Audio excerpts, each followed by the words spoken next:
ಚಿಕ್ಕಮಗಳೂರು ಜಿಲ್ಲೆ ತರೀಕೆರೆ ತಾಲೂಕು ಲಿಂಗದಹಳ್ಳಿ ಹೋಬಳಿ ಗುಳ್ಳದಮನೆ ಗ್ರಾಮ ಪಂಚಾಯಿತಿಗೆ ಒಳಪಡುವ ಮಲಿಗೇನಹಳ್ಳಿ, ಸಿದ್ದಾಪುರ, ತ್ಯಾಗದಬಾಗಿ, ತಾಂಡ್ಯ, ಗುಳ್ಳದಮನೆ, ಐನಹಳ್ಳಿ ಮತ್ತು ತ್ಯಾಗದಬಾಗಿ ಹಾಗೂ ಲಕ್ಕೋಳ್ಳಿ ಹೋಬಳಿಯ ರೈತರಿಂದ ಬೃಹತ್ ಪ್ರತಿಭಟನೆ ಮತ್ತು ಅನಿರ್ದಿಷ್ಟಾವಧಿ ಮುಷ್ಕರ. ನೂರಾರು ರೈತರು ಎಪಿಎಂಸಿ ಇಂದ ತಾಲೂಕು ಕಚೇರಿಯವರೆಗೆ ಸರ್ಕಾರದ ವಿರುದ್ಧ ಘೋಷಣೆಗಳನ್ನು ಕೂಗುತ್ತಾ ಸಾಗಿದರು. ಈ ಪ್ರತಿಭಟನೆಗೆ ಮಾನ್ಯ ಶಾಸಕರಾದ ಜಿ.ಎಸ್. ಶ್ರೀನಿವಾಸರವರು ಆಗಮಿಸಿ ಸರ್ಕಾರದ ನಿಯಮಗಳ ಬಗ್ಗೆ ವಿವರವಾಗಿ ಮಾತನಾಡಿದರು. ಈ ಸಂದರ್ಭದಲ್ಲಿ ಮಾಜಿ ಶಾಸಕರಾದ ಡಿ.ಎಸ್. ಸುರೇಶ್, ಎಂ. ನರೇಂದ್ರ, ಕೆ.ಎಚ್. ಮಹೇಂದ್ರ, ಕೃಷ್ಣಮೂರ್ತಿ, ದೇವರಾಜ್, ಭೋಜರಾಜ್, ಜಗದೀಶ್, ಉಳೇವು ಮಂಜಣ್ಣ, ಗಂಗಾಧರ್ ಹಾಗೂ ರೈತರ ಮುಖಂಡತ್ವ ಹಾಗೂ ಜವಾಬ್ದಾರಿಯನ್ನು ನಿಭಾಯಿಸಿದ ಮಲಿಗೇನಹಳ್ಳಿ ತೀರ್ಥಪ್ಪ, ಬಾವಿಕೆರೆ ಮೂಡಲಗಿರಿಯಪ್ಪ ಹಾಗೂ ಅನೇಕ ರೈತರು ಭಾಗವಹಿಸಿದ್ದರು. ವರದಿ ಕರ್ಕುಚ್ಚಿ ಕೃಷ್ಣಮೂರ್ತಿ, SP7 ನ್ಯೂಸ್, ತರೀಕೆರೆ.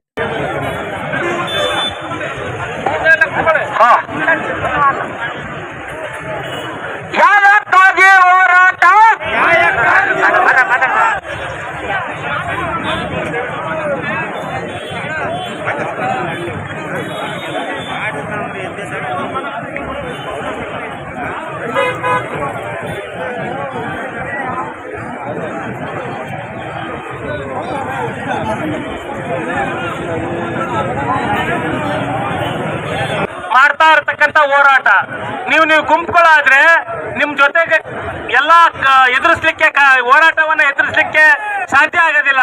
ದಯವಿಟ್ಟು ಅಲ್ಲಿ ಲೀಡರ್ಗಳೆಲ್ಲ ಬರ್ಬೇಕು. ಈ ಕಡೆ ದಯವಿಟ್ಟು ಯಾರಲ್ಲಿ ಇದಾರೆ ಕರೀರಿ ಅದನ್ನ. ಯಾರು ಕರಿಯಪ್ಪ. ಏನ್ ಕಸ್ತೂರಿ ರಂಗನ್ ವರದಿ ಇದೆ, ಆ ವರದಿಗೆ ದಟ್ಟವಾಗಿ ಸಮಗ್ರವಾಗಿ ಎದುರಿಸಬೇಕು ಅಂದ್ರೆ ರಾಜ್ಯ ಸರ್ಕಾರ ಮತ್ತು ಕೇಂದ್ರ ಸರ್ಕಾರದ ಜನಪ್ರತಿನಿಧಿಗಳು ಅತ್ಯಂತ ಅವಶ್ಯಕತೆ ಇದೆ. ಇದನ್ನ ಗಮನದಲ್ಲಿ ಇಟ್ಕೊಳ್ಳಿ. ಕೇವಲ ರೈತರ ಹೋರಾಟ ಅಲ್ಲ, ನಾನು ಹೇಳ್ತಾ ಇರೋದು ಈ ಕ್ಷೇತ್ರದ ಶಾಸಕರು ಸೇರಿದಂತೆ, ಮಾಜಿ ಶಾಸಕರುಗಳು ಸೇರಿದಂತೆ, MP ಸೇರಿದಂತೆ ಎಲ್ಲ ಗ್ರಾಮ ಪಂಚಾಯಿತಿ ಅಧ್ಯಕ್ಷರು, ಉಪಾಧ್ಯಕ್ಷರು, ನಗರಸಭಾ ಅಧ್ಯಕ್ಷರು, ಮಾಜಿ ಜಿಲ್ಲಾ ಪಂಚಾಯಿತಿ ಸದಸ್ಯರು, ಜಿಲ್ಲಾ ಪಂಚಾಯಿತಿ ಅಧ್ಯಕ್ಷರುಗಳು ಎಲ್ಲರೂ ಸೇರಿಕೊಂಡು ಹೋರಾಟ ಮಾಡಿದ್ರೆ ಮಾತ್ರ ಕಸ್ತೂರಿ ರಂಗನ್ ವರದಿಯನ್ನ ಮರುಪರಿಶೀಲನೆಗೆ ಇಡಬಹುದು. ಇಲ್ಲ ಅಂದ್ರೆ ಏನಾಗುತ್ತೆ ಅಂದ್ರೆ ನಾವು ಮೂರು ಗುಂಪುಗಳಾಗಿ, ಎರಡೆರಡು ಗುಂಪುಗಳಾಗಿ ಮಾಡಿದ್ದೇ ಆದ ಪಕ್ಷದಲ್ಲಿ ನಾವುಗಳು ತಾರ್ಕಿಕ ಅಂತ್ಯವನ್ನ ಕಾಣ್ಲಿಕ್ಕೆ ಸಾಧ್ಯ ಇಲ್ಲ. ಈಗಾಗಲೇ 2013 ಏಪ್ರಿಲ್ ಕಾಂಗ್ರೆಸ್ ಸರ್ಕಾರ ಇದ್ದಂತ ಸಂದರ್ಭದಲ್ಲಿ, ಕಾಂಗ್ರೆಸ್ ಅಂತ್ಯಗೊಳ್ಳುವ ಸಂದರ್ಭದಲ್ಲಿ ಕಸ್ತೂರಿ ರಂಗನ್ ವರದಿಯನ್ನ 13ನೇ ಇಸ್ವಿ ಏಪ್ರಿಲ್ 15ರಂದು 2013ರಲ್ಲಿ ಆಗಿರ್ತಕ್ಕಂಥ ಕಸ್ತೂರಿ ರಂಗನ್ ವರದಿಯನ್ನ ನಂತರ ಬಂದಂತ ಭಾರತೀಯ ಜನತಾ ಪಾರ್ಟಿ ಅದನ್ನ ಸ್ವೀಕರಿಸಿತು. ಆ ಸ್ವೀಕರಿಸಿದ ನಂತರ ಕರ್ನಾಟಕ ಸರ್ಕಾರ, ಇಂದಿನ ಭಾರತೀಯ ಜನತಾ ಪಕ್ಷ ಸರ್ಕಾರ ಆಡಳಿತಕ್ಕಿದ್ದಾಗ ಅದನ್ನು ಸಂಪೂರ್ಣವಾಗಿ ವಿರೋಧ ಮಾಡಿದ್ರು. ಬೊಮ್ಮಾಯಿ ಅವರ ನೇತೃತ್ವದಲ್ಲಿ ವಿರೋಧ ಮಾಡಿದ್ರು.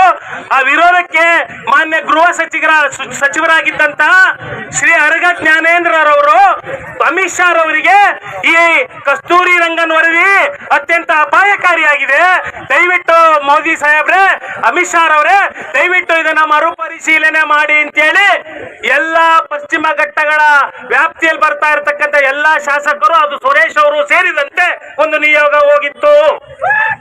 ಇದನ್ನೇ ಆ ನಿಯೋಗದ ಒಂದು ನಿಮಿಷ ಇಲ್ಲ, ನಾನು ಹೇಳ್ತೇನೆ ರಾಜ, ಒಂದು ನಿಮಿಷ.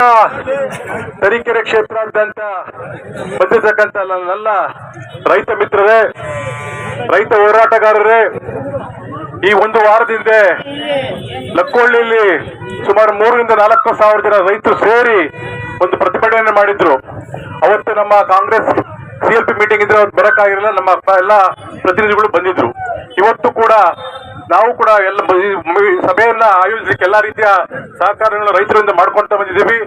ನಾವು ಶಾಸಕರು ದಿನ ಬರ್ತಕ್ಕಂಥ ಪ್ರಾಬ್ಲಮ್ ಏನಪ್ಪಾ ಅಂದ್ರೆ, ನಾನಿರ್ಬೋದು, ಸುರೇಶ್ ಇರ್ಬೋದು, ಶಿವಶಂಕರಪ್ಪ ಇರ್ಬೋದು, ಇನ್ನೊಬ್ರು ಯಾರೇ ಶಾಸಕರು ಇದ್ರಾಗ್ಲೂ ಬರ್ತಿದ್ದ ಪ್ರಾಬ್ಲಮ್ಗಳೇನಪ್ಪಾ ಅಂದ್ರೆ, ನಮಗೆ ರೈತರು ಫಾರೆಸ್ಟ್ ಡಿಪಾರ್ಟ್ಮೆಂಟ್ ಒತ್ತುವರಿ ತೆರವುಗೊಳಿಸು ಅಂತ ಹೇಳ್ತಿದ್ದಾರೆ, ನಮ್ ಜಮೀನಿಗೆ ಹೋಗ್ಬೇಡ ಅಂತ ಹೇಳ್ತಿದ್ದಾರೆ, ನಮಗೆ ಖಾತೆ ಮಾಡ್ಕೊಡ್ತಿಲ್ಲ, ಹಕ್ಕುಪತ್ರ ಇದೆ, ಇದು ಇಂಥವು ಪ್ರತಿ ಎಲ್ಲಾ ಶಾಸಕರಿಗೂ ಬಂದಿದೆ. ನನಗೆ ಅಂತಲ್ಲ, ಇಂದಿನ ಎಲ್ಲಾ ಶಾಸಕರಿಗೂ ಈಗ ಒಂದು ಇದೆ.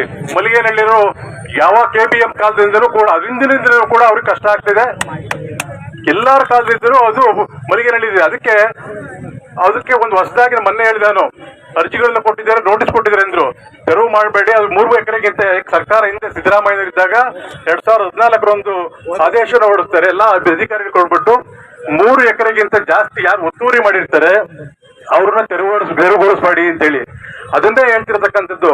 ಅವೇನು 2015ರಿಂದ ಏನು ಮಾಡಿದ್ರು ಅಂತ ಹಿಂದೆ ಯಾರು ಮಾಡಿದ್ರು ಅವ್ರು ಯಾರಿಗೂ ತೆರವುಗೊಳಿಸಬೇಡಿ ಇರತಕ್ಕಂಥ ಮಾತು ಇವತ್ತು ಕೂಡ ಅದು ಶಿಕ್ಕಾನಾಗಿದ್ದಾರೆ ಸರ್ಕಾರ. ಆದ್ರೆ ಕೇಂದ್ರ ಸರ್ಕಾರ ಮತ್ತು ಸುಪ್ರೀಂ ಕೋರ್ಟ್ ಅದು ಮಾಡಂಗಿಲ್ಲ. ಒನ್ಸ್ ಎ ಫಾರೆಸ್ಟ್ ಲ್ಯಾಂಡ್ ಇದು ಆಲ್ವೇಸ್ ಎ ಫಾರೆಸ್ಟ್ ಲ್ಯಾಂಡ್ ಅಂತ ಮಾತನ್ನ ಹೇಳ್ತಾರೆ.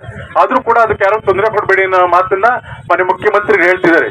ಈಗ ಆ ಫಾರೆಸ್ಟ್ ಡಿಪಾರ್ಟ್ಮೆಂಟ್ ಅಧಿಕಾರಿಗಳು ಹೆಂಗಪ್ಪ ಸಂಬಳ ತಗೊಳಕ್ ಮಾತ್ರ ರಾಜ್ಯ ಸರ್ಕಾರ ಕಾನೂನು ಆಕ್ಟ್ ಅಲ್ಲಿ ಇರೋದು ಸೆಂಟ್ರಲ್ ಗೌರ್ಮೆಂಟ್ ಆಕ್ಟ್, ಆ ಆಕ್ಟ್ ಫಾಲೋ ಮಾಡ್ತಿದ್ದಾರೆ. ಅಂದ್ರೆ ಆಕ್ಟ್ ಅಲ್ಲ ಸೆಂಟ್ರಲ್ ಗೌರ್ಮೆಂಟ್ ಆಕ್ಟ್, ಸಂಬಳ ತಗೊಳ್ಳೋದು ನಮ್ದು. ಹಂಗಾಗಿ ಏನೇ ಹೇಳಿದ್ರು ಕೂಡ ನನಗೆ ಇರ್ಬೋದು ಎಲ್ಲರಿಗೂ ಹೇಳ್ತಕ್ಕಂಥ ಸರ್ ಇದು ಸುಪ್ರೀಂ ಕೋರ್ಟ್ ಹಂಗಾಗಿದೆ, ಗ್ರೀನ್ ಟ್ರಿಬಲ್ ಹಿಂಗ್ ಹೇಳಿದೆ, ಆಕ್ಟ್ ಹಿಂಗ್ ಹೇಳಿದೆ ಅಂತ ಹೇಳ್ತಾ ಇರ್ತಾರೆ. ನಾವು ಪ್ರತಿ ದಿನ ನಾವು ಫಾರೆಸ್ಟ್ ಡಿಪಾರ್ಟ್ಮೆಂಟ್ ಜಗಳ ಆಡ್ತಾ ಇದ್ದೀವಿ. ಇದು ನಮ್ಮ ಈಗ ಇರ್ಬೋದು ವಿಧಾನಸಭೆಯಲ್ಲಿ ಯಾರೊಬ್ಬರು ಶಾಸಕರು ಇದ್ರ ವಿರುದ್ಧ ಮಾತಾಡಿದ್ರೆ ಅಂದ್ರೆ ನಾನು ಅಂತ ಹೇಳ್ತಿದ್ದೀನಿ. ಹಿಂದೆ ಶಾಸಕ ಇದ್ರಿಗೂ ಮಾತಾಡಿದ್ದೆ, ಮೊನ್ನೆನೂ ಮಾತಾಡಿದ್ದೀನಿ, ತುಂಬಾ ಯೂಟ್ಯೂಬ್ ಅಲ್ಲಿ ನೋಡಿದೀನಿ. ಇದೇ ಹೇಳಿದೀನಿ, ನಮ್ಮ ಸರ್ವೆ ನಂಬರ್ 4 ಬೇರೆ ಜಮೀನ್ ಬಿಟ್ಬಿಡಿ, ಭದ್ರಾಯಿಂದ ಮುಳುಗಡೆ ಆಗಿ ಬಂದಿರ್ತಕ್ಕಂಥ ಜನ, ತುಂಗಾಯಿಂದ ಮುಳುಗಡೆ ಆಗಿ ಬಂದ ಜನಕ್ಕೆ, ಶರಾವತಿಯಿಂದ ಮುಳುಗಡೆ ಜನಕ್ಕೆ ಇವತ್ತು ಕೂಡ ನಾವು ಜಾಗ ಕೊಟ್ವಿ. ಭದ್ರಾ ಅದೇ ಶರಾವತಿಗೆ ಇನ್ನೂ ಜಾಗ ಕೊಡಕ್ಕಾಗಿಲ್ಲ. ಇವತ್ತು ಸರ್ವೆ ನಂಬರ್ 1 ಉದಾಹರಣೆ ಕೊಡ್ತೀನಿ ಅಂತ 100 ಉದಾಹರಣೆ ಇದಾವೆ. ಸರ್ವೆ ನಂಬರ್ 4 ಅಲ್ಲಿ ಭದ್ರಾದ ಮುಳುಗಡೆ ಆದ ಜನಕ್ಕೆ, ನಮ್ಮ ತರೀಕೆರೆಯಲ್ಲಿ ಲಕ್ಕೊಳ್ಳಿ ರಂಗೇನಹಳ್ಳಿ ಜನಕ್ಕೆ 100 ಎಕರೆ ಜಮೀನು ಕೊಟ್ಟಿದೆ ಸರ್ಕಾರ, 1000 ಎಕರೆ.